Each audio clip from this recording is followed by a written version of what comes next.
તો હું આવ્યો છું ગૌ આધારિત કૃષિ મેળામાં ને તમે જોઈ શકો છો આ બધું સ્ટોલ છે ને આપણે ભાઈની મુલાકાત લેવાના છે. તમારું નામ જણાવો.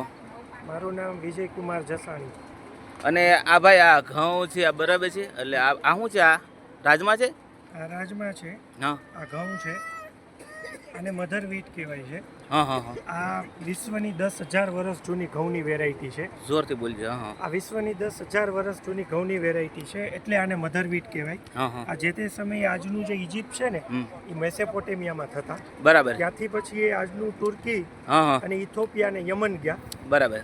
અને એ હજારો વર્ષ પહેલા આપણે ત્યાં વહાણવટું ચાલુ થયું. હા હા. એટલે ઇથોપિયા અથવા તો ઇથોપિયાથી ભારત આવ્યા, વાયા ઓમાન થઈને આવ્યા કે એવો કશો રેકોર્ડ નથી. અને અહીંયા આવ્યા અને અત્યારે આ ભારતની અંદર ડેકન પ્લેટ જેને આપણે સાઉથ મહારાષ્ટ્ર અને નોર્થ કર્ણાટકા કહીએ છીએ ત્યાં આનું પ્રોડક્શન થાય છે. લોકો આને સુગર ફ્રી ઘઉં તરીકે વેચે છે. બરાબર. પણ ખરેખર એમાં એવું છે કે એમાં ગ્લુટેન અને ગ્લાયસેમિક ઇન્ડેક્સ એનો ઓછો છે. સુગરની સેન્સિટિવિટીની બહુ ઇફેક્ટ કરતા નથી. એટલે ઘણા બધા લોકો કહેતા હોય છે કે ભાઈ ઘઉં ખવાય નહીં, પણ ઇન્ડિજિનિયસ વેરાયટી ભારતની અંદર હાલની તારીખે આજની તારીખે 30 જેટલી જે દેશી વેરાયટીઓ છે એ ઉત્પન્ન થાય છે. એમાંની એક આ ખપલી છે, ભાલિયા છે. આ કયા ભાલિયા છે? આ ભાલિયા છે. આ મુડિયા છે, પીસી છે, સંદોચી છે, કાલીબલ છે, ચાવલ કાંઠા છે, દાઉદ ખાની છે. અને બીજું આપણે ત્યાં સુશ્રુપ અને સરક સંહિતામાં નંદમુખી અને મધુલિકા ઘઉંનો ઉલ્લેખ પણ કરેલો છે. એટલે દરેક ઘઉં જે ઇન્ડિજિનિયસ છે એ દરેકની અંદર એવું નહીં કે ખાલી ખપલી મધરવીટ, દરેક ઘઉંની અંદર એનું ગ્લુટેન અને ગ્લાયસેમિક ઇન્ડેક્સ ઓછું છે. પણ જ્યારે શું થાય કે લોટ બાંધો ને એટલે એનો લોટ તૂટી જાય. તૂટી જવાનું કારણ એમાં છે કે ગ્લુટેન ઓછું છે. ઘણા બધા લોકોને એમ થાય કે ગ્લુટેન અને ગ્લાયસેમિક ઇન્ડેક્સ બે એક. ના, ગ્લુટેન વસ્તુ અલગ છે અને ગ્લાયસેમિક ઇન્ડેક્સ પણ અલગ છે. ગ્લુટેન એટલે જે રોટલી આપણી ફૂલે, જે ઇલાસ્ટિસિટી થાય, ગ્લુટેનનો એક લેવલ છે. અને ગ્લાયસેમિક ઇન્ડેક્સ એટલે જે સુગર ઉપર ઇફેક્ટ કરે અથવા તો એની જે સેન્સિટિવિટી છે એ ગ્લાયસેમિક ઇન્ડેક્સ જે 54 અથવા તો 54 થી નીચે જે ગ્લાયસેમિક ઇન્ડેક્સ આવતો હોય દરેક ઘઉંમાં, એ દરેક ઘઉં લો ગ્લાયસેમિક ઇન્ડેક્સ કહેવાય. અને આપણે ત્યાં ભારતમાં હજી પણ એક વેરાયટી થાય છે પીસી ઘઉં. બરાબર. એ પણ દેશી વેરાયટી છે. અને 19મી સદીની શરૂઆતમાં જ્યારે બ્રિટિશરો અહીંયા રાજ કરતા અને એ લોકો જ્યારે બેકરી ચલાવતા, કારણ કે આપણને શું છે કે રોટલા ભાખરી બનાવતા આવડે છે, એ લોકોને ત્યાં આવી વસ્તુઓ બનાવતા આવડતી નહીં. પણ એનો બેઝ કન્ટેન્ટ હતો ઘઉં.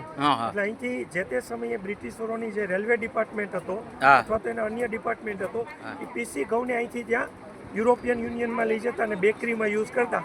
અને યુરોપિયનો આખા દુનિયાભરમાં રાજ કરતા હતા. એ અલગ અલગ દેશોમાંથી ઘઉં મંગાવતા અને એનું જે એની મેથડથી ટેસ્ટિંગ કરતા. તો એમાં જે તે સમયે ઘણા વર્ષો સુધી પીસી ઘઉં છે એ નંબર 1 ઉપર આવ્યા. ને અત્યારે જે માર્કેટમાં જે સરબતી C306 ઓરિજિનલ સરબતી C306 જે હાઇબ્રિડ વેરાયટી છે એ પીસી ઘઉંમાંથી ડેવલપ કરેલી જાત છે. અને એ સિવાય જે આપણે આ ભાલિયા ઘઉં છે તો એ આપણી હડપ્પન સિવિલાઇઝેશન જે આજે લોથલમાં મ્યુઝિયમ બની રહ્યું છે, તો એ હડપ્પન સિવિલાઇઝેશન ટાઈમથી આ જાત ડેવલપ થયેલી છે. અને અત્યારે જે લોકો સોનામોતી ઘઉં કહે છે એનું ઓરિજિનલ નામ છે પેગામ્બરી. બરાબર. અને એ મોહેન્જો-દડો સિવિલાઇઝેશન વખતથી હજારો વર્ષ જૂની જાત છે જેનો દાણો જુવાર જેવો ગોળ હોય છે. એ જાત સચવાઈ રહેવાનું કારણ પંજાબની અંદર પિંગલવાડાનું જે ગુરુદ્વારા છે પ્રસાદ રૂપે આપતા હતા અને એ સીડ રીજનરેટિવ પ્રોડ્યુસિંગ કરતા હતા, એટલે ઘઉં સચવાઈ રહ્યા. બરાબર. હવે ધારો કે તમારે કોઈ વસ્તુ બનાવી છે ઘઉંમાંથી, તો આ ખપલી ઘઉં છે ને એની રોટલી ખૂબ સરસ બને, એકદમ સોફ્ટ બને. તમે સવારે બનાવી હોય અને ટિફિનમાં બપોરે લઈ જાઓ તો પણ ખાઈ શકાય. આ ભાલિયા છે, ભાલિયામાંથી ભાખરી, ચૂરમું ને લાડુ ખૂબ સરસ બને. એ સિવાય મૂળિયા ઘઉં આવે છે, તો મૂળિયામાંથી પૂરી અને પરાઠા બને. અને કદાચ કોઈને એવું થતું હોય કે આ ઘઉં બહુ મોંઘા પડે છે, તો એક થોડી મીડિયમ રેન્જની અંદર દેશી વેરાયટી જેને આપણે બંસી ઘઉં કહીએ છીએ. પછી એક વેરાયટીની અંદર સબ કેટેગરી પણ છે. ઘણીવાર લોકોને એવું થતું હોય કે ભાવ સસ્તો મોંઘો કેમ એમ. તો ધારો કે આ ભાલિયા છે તો એમાં 3 નંબર છે એ સસ્તા હોય કારણ કે એનું પ્રોડક્શન હાઈ છે, એની હાઈટ નીચી હોય છે એટલે એનું પ્રોડક્શન. 3-13 છે તો એની હાઈટ વધારે હોય છે, ફોલ ડાઉન. અને એની ઓરિજિનલ જાત છે એ પુનાગરી છે.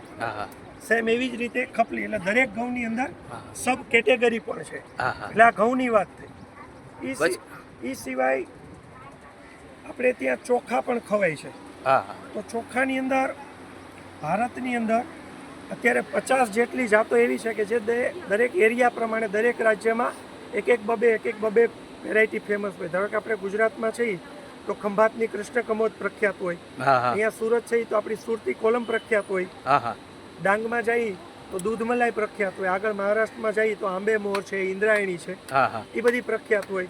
પછી આપણે કેરળમાં જઈએ તો માટા છે, તમિલનાડુમાં જઈએ તો કોનમડી છે, બિહારમાં જઈએ તો ગોવિંદભોગ છે, ઉત્તર પ્રદેશમાં જઈએ તો કાલા નમક છે, ઉત્તરાખંડમાં જઈએ તો દેશી બાસમતી.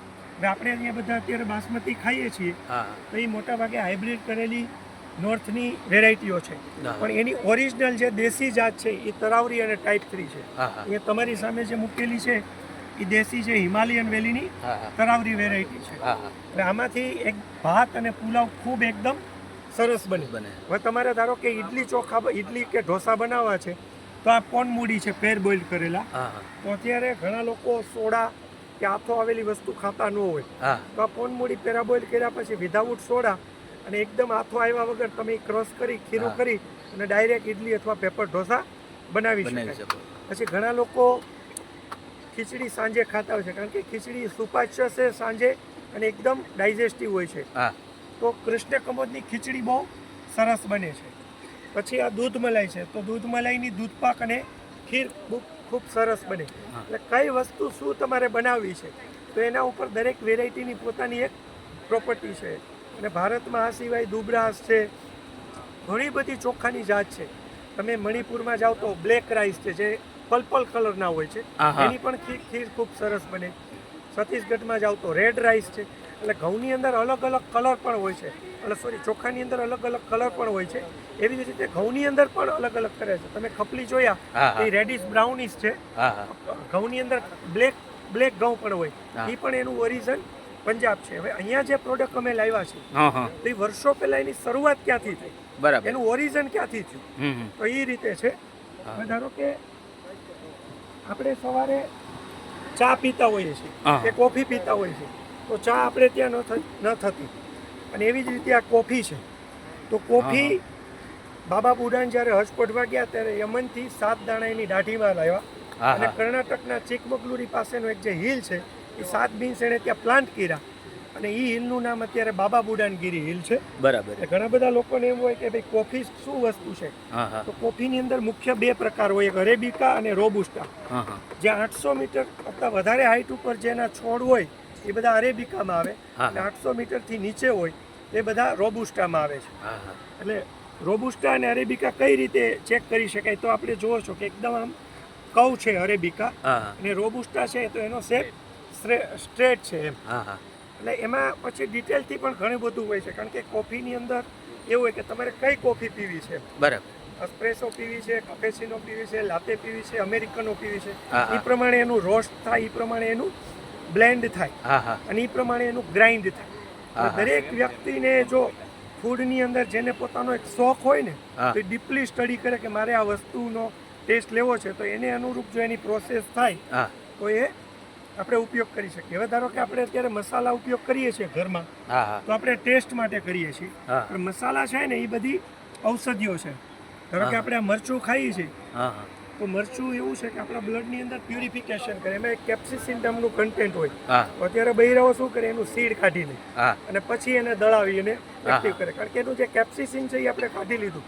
બ્લડ પ્યુરિફિકેશનનું કામ કરવાની જે ક્ષમતા હતી ને આપણે ઘટાડી દીધી. બીજું, મસાલાને દળવા જોઈએ નહીં, મસાલાને હંમેશા ખાંડવા જોઈએ, કારણ કે એમાં ઓલરેજીન્સ હોય છે અને એને કોઈ પણ હીટ વાળી વસ્તુ ટચ થાય ને એટલે એના ઓલરેજીન્સ એક્ટિવ થઈ જાય. તમે જ્યારે વઘાર કરો છો ને ત્યારે એની સ્મેલ, એનો કલર એ બધું છોડે છે.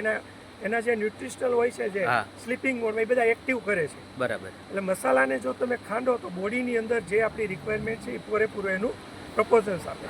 હળદર છે એની એન્ટીઓક્સિડન્ટ છે અને હળદર તો એટલી બધી ગુણકારી છે કે આપણે ખબર હોય તો મેરેજની અંદર એક આખો હલ્દીનો પ્રસંગ હોય એટલે આપણા વડવાઓ હતા ને ખૂબ જ બુદ્ધિશાળી ને આપણા ઋષિમુનિઓએ જે પરંપરા કરીને એની પાછળનું એક સાયન્સ છે.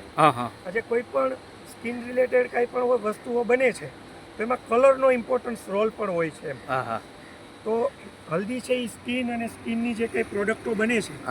બીજું, આપણે ધાણા ને જીરું છે ને આપણે મિક્સ કરીએ છીએ, એ બેયનો સ્વભાવ અલગ અલગ છે.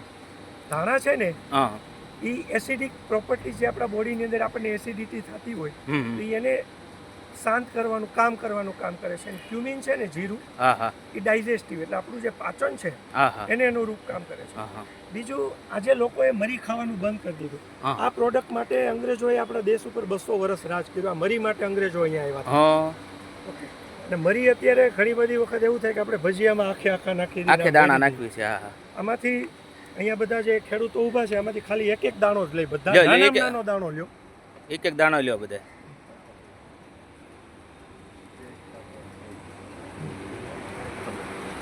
લઈ લો એક દાણો, બધા લઈ લો, એક દાણો લ્યો.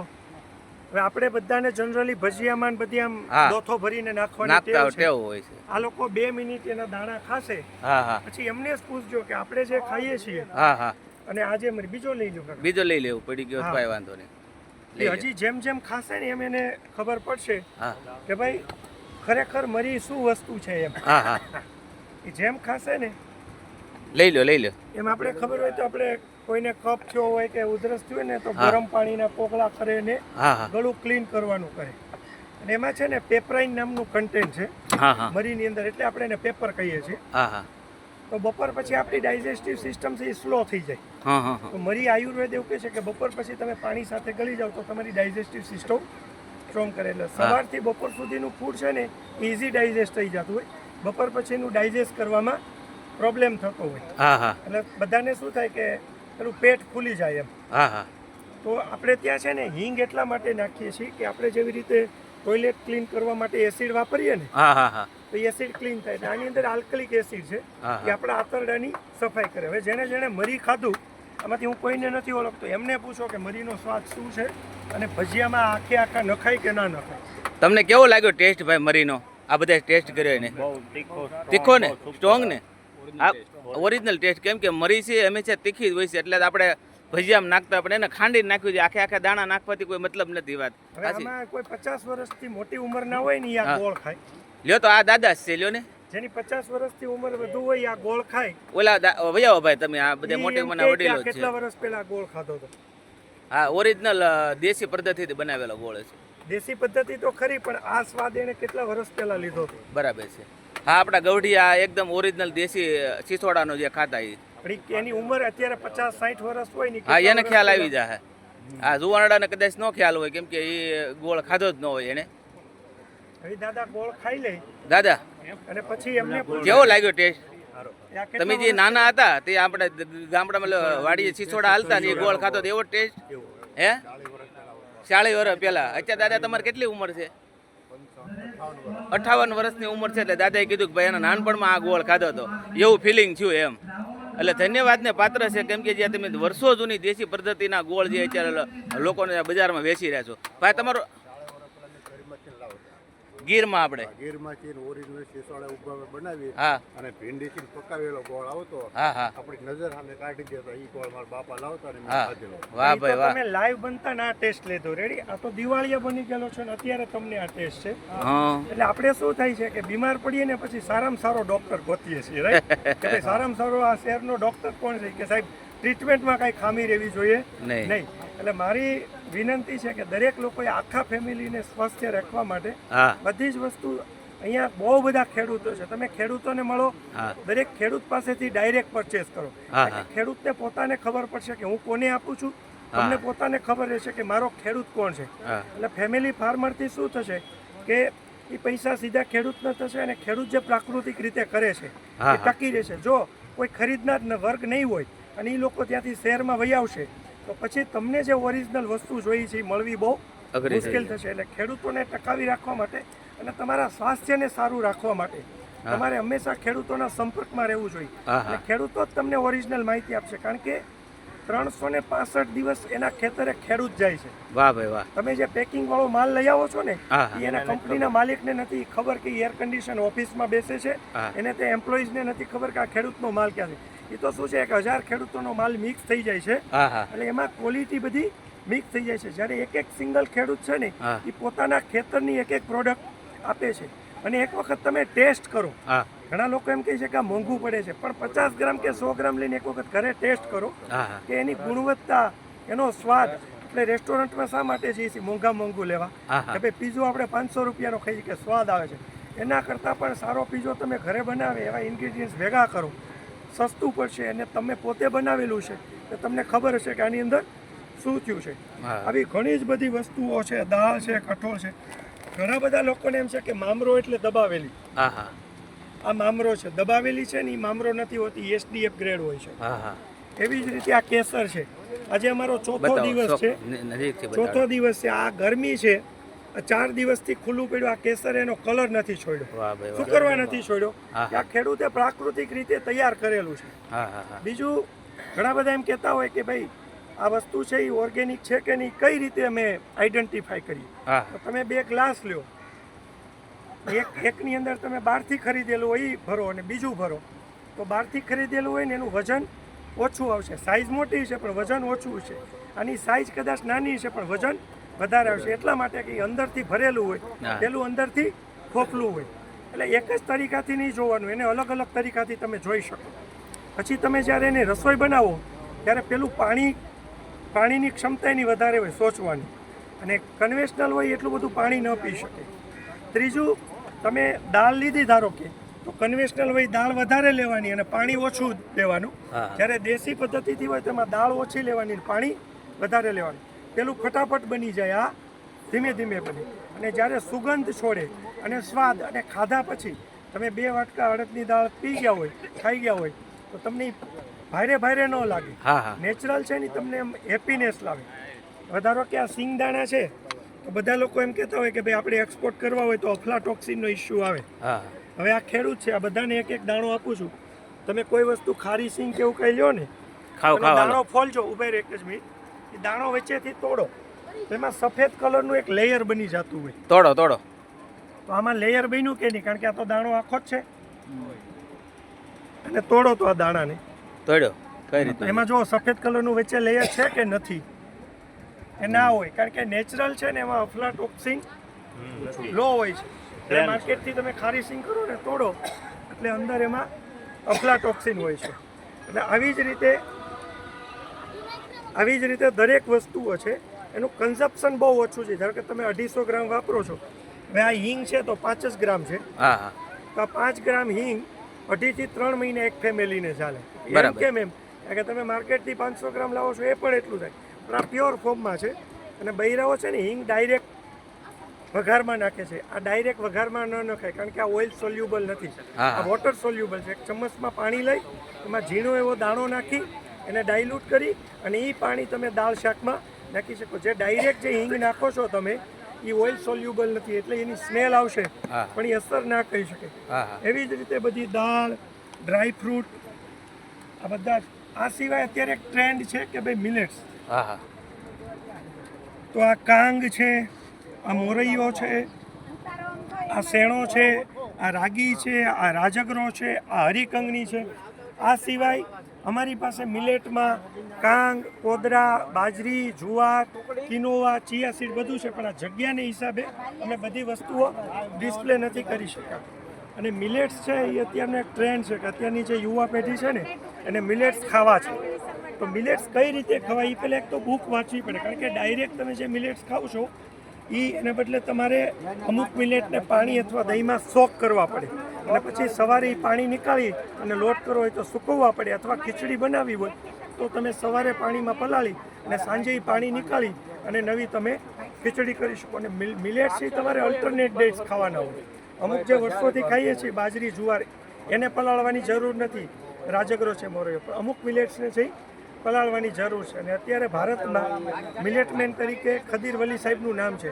એમણે પણ બુક લખી છે કે ભાઈ મિલેટના પ્રકાર શું છે, મિલેટ શરીર ઉપર શું અસર કરે. કારણ કે દરેક મિલેટની પોતપોતાની અલગ અલગ પ્રોપર્ટી છે. એટલે અલ્ટરનેટ ડે ખાવાથી આપણા શરીરને જે કંઈ કન્ટેન્ટ જોતા હોય, કારણ કે આપણું ઇન્ટેલિજન્સ છે ને એ તમે રોટલો ખાવતો હોય ભલે, પીઝો ખાવતો હોય ભલે, એને જે કન્ટેન્ટ જોઈએ છે ને એ ડિસાઇડ કરી અને બોડીમાંથી લઈ શકે છે. અને બીજું, અમે આ વસ્તુઓ બગડે નહીં એટલા માટે ઘણીવાર શું થાય કે ઘણા લોકો પ્રિઝર્વેટિવ, કલર્સને એડિટિવ્સ નાખતા હોય છે. પણ અમે લોકોએ આ વેક્યુમ પેક કર્યું છે કે જેથી કોઈ કલર કે પ્રિઝર્વેટિવ કે એડિટિવ્સ ના નાખવું પડે અને આમાં જીવાત ન પડે. કારણ કે આપણો દરિયો કિનારો નજીક છે એટલે ભેજનું પ્રમાણ વધારે હોય છે. એટલે ઘઉંમાં અમે 5-5 કિલોનું કરીએ છીએ અને દાળ અને એ બધું છે ને અમે 500 ગ્રામનું પેક કરીએ છીએ. એટલે એક વખત તોડ્યા પછી એ અમુક દિવસમાં વપરાય જાય. એટલે વેક્યુમથી બીજો ફાયદો એક એ છે કે એની ફ્રેશનેસ, એનો colour, any quality as it રહી છે. અને આ સિવાય અન્ય ઘણી બધી વસ્તુઓ છે પણ અહીંયા બધું અમે ડિસ્પ્લે નથી કરી શક્યા. એટલે ભાઈ મેળાનો આપણે આ છેલ્લો દિવસ છે, બરાબર છે? તો પછી આ જે વસ્તુ આપણે લોકોને લેવી છે તો એનો નંબર, તમારો નંબર, કોન્ટેક્ટ નંબર આપી દો. મારો કોન્ટેક્ટ નંબર છે 9925028428. બીજો છે 9909930919. આ નંબર ઉપર તમે વોટ્સએપ કરી અને અમને પૂછી શકો છો કે અમારી પાસે શું છે, બહુ બધી પ્રોડક્ટ છે, બધાનું લિસ્ટ હોય છે અને અમે આખા ભારતનું જીઆઈ ટેગનું કલેક્શન કર્યું છે. જીઆઈ એટલે કે આખા ભારતમાં બેસ્ટમાં બેસ્ટ વસ્તુ કઈ જગ્યાએ થાય છે. હા હા. અને બીજું એક ખેડૂત પ્રાકૃતિક રીતે કરતો હોય હા. અને એ વેરાયટી જે સીડ છે એ દેશી હોવું જોઈએ. હા હા. હાઇબ્રિડ નહીં. એટલે મિત્રો હવે છે ને આ ભાઈનો આજનો છેલ્લો દિવસ છે સ્ટોલનો, અને નંબર પણ આપેલો છે. અને મિત્રો ખાસ એક વિનંતી છે કે આ વિડીયોને લાઇક કરી દેજો, શેર કરી દેજો, આ પેજને ફોલો ન કર્યો તો જરૂર ફોલો કરી દેજો. ખૂબ ખૂબ આભાર, ધન્યવાદ, જય માતાજી ભાઈ.